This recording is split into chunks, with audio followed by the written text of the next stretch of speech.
네, 안녕하십니까. 세상의 모든 공부 방장입니다. 자, 5분하고 완전기술사 시험장 가기 잘 알고 가야 할 개념 백제 11번부터 15번 빨리 보도록 하겠습니다. 그래서 여러분, 그리고 좀 있으면 설날인데 그 설에 좀 놀지 저도 공부를 해야 되는데 그 설날에 그 시간을 좀 활용을 좀 잘 하시길 바랍니다. 자, 오늘 다룰 주제는요, 그 폭발 위주로 많이 하겠습니다. 그 화학적 폭발, 물리적 폭발, 그 폭발 재유형, 그리고 폭발 방지 대책, 그게 좀 답지를 만든 형태가 있죠. 그리고 화기 작업, 용접 작업, 뭐 안전 작업 허가, 그 분진 폭발. 분진 폭발은 문제 자주 나오니까, 예, 좀 공부를 좀 하셔야 되겠습니다. 자, 그러면 제가 서브노트가 있는 걸 한번 볼게요. 화학적 폭발 분류는 이렇게 이 그림을 여러분들이 좀 시험 치면 폭발을 뭐 이런 형태 문제가 나오고 이런 유사한 형태가 나오면 폭발 형태의 분류 그림 하나 그리시고요. 이 글자가 보이시나 모르겠는데 보이시죠? 제가 핸드폰을 찍었어요. 이렇게 물리적 폭발하고 화학적 폭발 이렇게 나누시면 됩니다. 전기, 압력, 뭐 고상전이 이거 저희를 간단하게 이렇게 했지만 여러분 실제로 공부를 서브노트를 작성하다 보니 상당히 양이 많아요. 이 메커니즘을 적는 좀 양이 이 전기 폭발 하나의 메커니즘 하나만 이렇게 적어도 이렇게 한 매가 나오거든요. 여러분들 그 정도 메커니즘을 한번 적어 보시기 바랍니다. 특히 분해 폭발 이런 것들 메커니즘이 상당히 좀 화학식들이 좀 많으니까 여러분들이 이런 것도 유의해서 폭발 종류, 화학적 폭발하고 물리적 폭발 비교를 하고, 그죠? 뭐 화학적 폭발을 여기 화학적 변화에 의한 폭발 이런 거 분리를 하고 그 관련해서 종류가 어떤 게 있는 건지 이렇게 세부적 내용까지 정리를 좀 하셔야 됩니다. 문제 나오면 이렇게 인덱스 정리가 돼야 되죠. 어떻게 적어야 될지. 폭발 분류하고, 폭발 비교하고 종류 적는 거, 이렇게 형태로 인덱스 정리하시면 되겠습니다. 화학적 폭발, 물리적 폭발이라는 어떤 큰 컨셉의 문제가 나오면요. 자, 그 촉발제의 유형은 여러분 간단하게 이렇게 보시면 되고, 요거 가끔씩 출제가 되죠. 폭발제의 유형. 이렇게 직접적으로 문제가 출제되는 경우도 있지만, 그죠? 폭발이라는 어떤 문제의 폭발이라는 단어가 나오면, 폭발이라는 단어가 나오면 이거를 좀 적으면 진짜 물론 뭐 문제에 대해 요지, 그 문제를 낸 사람의 요지를 확 이렇게 정확하게 맞추지 못하지만 그래도 이런 형태로 적어 놓으면 조금 유사하게 맞긴 맞죠. 왜? 적을 게 없으면 뭐 아니면 장수를 채워야 되거나 그런 경우 있으면 이런 거 하나씩 외우셔 가셔도 되고요. 그리고 이거 제가 시간이 없어서 제가 이거 나중에 차후에 다시 한번 더 설명해 드릴 건데 이거 석유류 저장 탱크의 화재와 소방 방호 대책 이거 예방적 방호 대책 소화 대책 있죠. 요거 세 가지는 여기 불러 보시면 그 석사 논문 1990년대 석사 논문이 있어요. 보면 그 정리가 잘 돼 있으니까 이거는 여러분들 화재 저장 탱크 화재 소방 예방 소방 방호 대책만큼은 꼭 그 논문 읽고 정리를 하고 가세요. 왜냐하면 상당히 자주 나오고요. 이 컨셉만 잘 외워 가셔도 제가 화관지 기술사에서 정말 30% 먹고 들어간다라고 생각을 합니다. 이건 이 컨셉만 외우고 가는 것만 하더라도요. 꼭 이거 블로그 들어가서 예? 꼭 그 컨셉을 확인해 보시고 시험장에 들어가셔야 됩니다. 이것도 따로 제가 또 설명해 드릴게요. 이건요. 자, 폭발 방지, 요거는 이제 이렇게 단답형 문제가 나올 수 있거든요. 폭발 예방, 폭발 보호 대책, 방호 대책 5단계, 폭발 보호 시스템 어떤 게냐, 봉차불, 뭐, 진압, 이렇게, 그냥, 이렇게 정리해 두시면 됩니다. 방호 대책 5단계. 이렇게 단순하게 문제가 나올 수 있거든요. 단답형으로. 그때는 정확하게 이렇게 적으십니다. 요게 지금 요런 것들은 아마 시중에 나온 교재에도 나와 있을 겁니다. 폭발 방지 관련해서. 자, 그 화기하고 용접 자국에 대해서 이야기 말씀드렸는데, 이거 최근에 자주 보이는 문제죠. 최근에 요즘 요런 거 특히 용접 작업이 자주 보이는데, 이제, 어, 그 화기 작업의 위험 요소가 뭔지, 그 작업 전 발급, 이런 형태로 적으세요. 그러니까 용접인 화기 작업할 때 뭐 위험 요소 안전 대책에서 논하시오라고 문제 나오면 화기자의 위험 요소가 뭐고 작업점 하면 어떤 형태로 안전대책을 세울 것인가 작업 허가서 발급하고 작업허가 점검 작업도 조치사항에 쭉 적으시고요. 실제적으로 이거 코사 가이드 P94-2019 예? 그럼 2019입니다. 2019 최근에 바뀐 뭔가 있어요. 제가 뭐 바뀐지는 모르겠는데 최근에 뭔가 이렇게 뭐가 최근에 코사 가이드가 2019년에 바뀌었죠.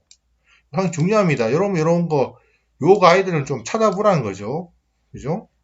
그리고 화기작업 허가서 한번 이렇게 왜냐면 화기작업 허가서 한번 그려보세요. 시험 답지에 그냥 화기작업 허가서를 한번 그려보는 것도 상당히 도움이 많이 돼요. 이렇게 화기작업 허가서 하나 외워가지고요.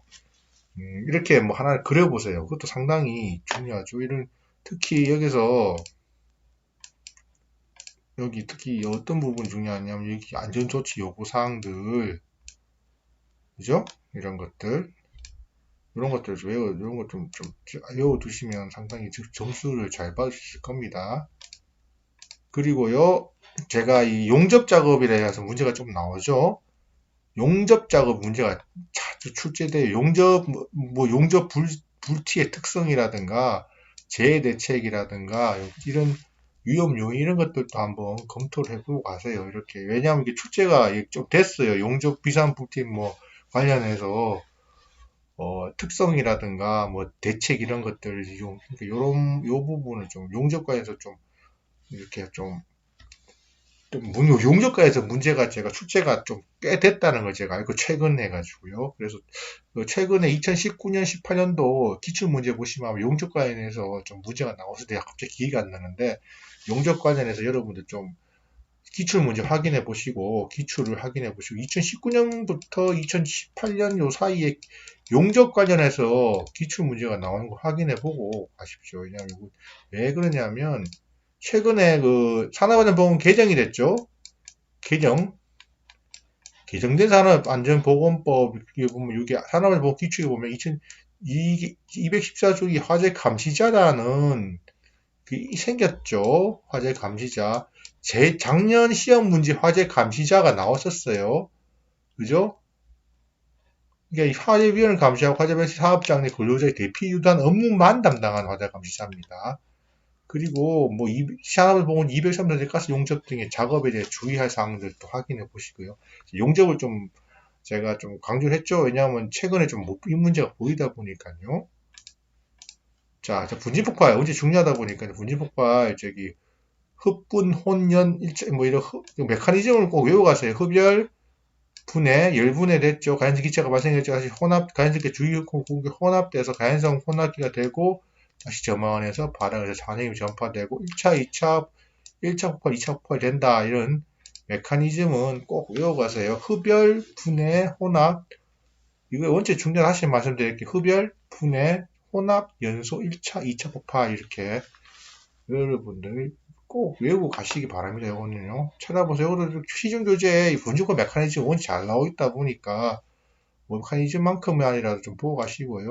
분주권 되게 중요하죠. 그리고 자주 나오죠. 분진폭발. 자, 분진폭발 다시 볼게요. 그리고 개요, 분진의 이거는 개요고 그렇다고 치고 폭발하기 위한 조건, 그죠? 이것도 있네. 분진 메커니즘이. 폭발에 대한 조건이 이렇게 가연성이다. 폭발의 조건도 한번 확인해 보시고요. 근데 입자 분포는요, 여러분들 외우고 가지 마세요. 입자 분포는 기준에 따라 틀리다 보니까 입자 분포는 크게 자세히 공부하려고 하면 IC 규정 따라 IC IC IC 규정 KIC 표준 관련해 가지고 IC에 보면 분진 폭발에 관해서 나오거든요. 이런 것도 알아야 되는데 이런 분진 폭발 크기까지는 여러분이 아실 필요는 없는데 이게 아마 법 규정이 있을 겁니다. 찾아보시면 분진 관련해서 근데 분진 크기까지는 여러분 요구하지 않고 그냥 폭발하기 위한 조건이 뭔가에 대해서 공부를 하면 되고요. 가스 분진 폭발 문제 차이는 꼭 여러분 확인해 보셔야 됩니다. 이건 문제가 요 형태로 특징이 나오고요. 연소 시간이고 발생 에너지가 크고 파괴력이 크다 정도, 2차 파급이 있다 이 정도까지 차이점 한번 확인해 보고 가십시오. 쓸 수 있는 게 많아요. 이래 보면 분진 폭발에 관련해서 쓸 수 있는 여러분의 어떤 필기 능력이 늘어난다고 해야 되나요? 분진 폭발에서 나오면 이렇게 좀 내용이 다 채워지겠죠. 차이점까지 점검해주면. 자, 그 영양 요인, 그리고 안전 대책, 이런 거 재진 설비까지 확인해 보시고, 이거 쭉 연결해 주면 됩니다. 이렇게 쭉 답안 작성하는 거예요. 그 다음 이제 폭발 지수가 나오겠죠. 자, 폭발 발화감도하고 폭발 경률도, 그 폭발 지수, 발화감도하고 폭발 경률도, 이 식을 여러분들 아마 뭐 제가 얘기했는데, 이 식 있죠, 이 식. 식만큼 외우고 가셔야 돼요. 외우는 게 아니고 이해를 하고 가셔야지. 그냥 분지 폭발에서 문제가 나오면 또 이런 걸 적어줘야 좀 점수가 잘 받을 수 있겠죠. 제 답안지가 좀 이쁘게 나오는 거죠. 그리고 이 폭연상수 관련해서도 이렇게 식도 하나 적어주고요. 분지에 참 내용을 많이 어떻게 보면 낼 수가 있는데요. 자, 여기서 이 문제가 나왔어요. 그러니까 이 분진 폭발 방출구를 계산하는 게 4교시에 문제가 나오는 게 있는데, 실제적으로 이거를 만약 코사 가이드를 본 사람이면 그냥 코사 가이드 요거 보면 뒤쪽에 보면 요거 그래프를 갖고 팩터 결정하는 문제가 나오거든요. 되게 쉬웠는데 참 뭐 한번 확인해 본 사람하고 안 해보긴 사람하고 차이가 있죠. 결정에는 이렇게 코사 가이드 뒤쪽에 보면 예제가 있으니까 예제 보면 되게 쉬워요. 그냥 그래프에 값만 맞춰 곱해버리면 되잖아요. 그죠? 곱하는 겁니다. 이렇게 그냥 여러분들 뒤에 가서 요 가이드북 확인해 보시면 됩니다. 한번 보고 가세요. 그냥요. 한 번 나왔습니다. 예, 감사합니다. 채널 세상의 모든 공부였습니다.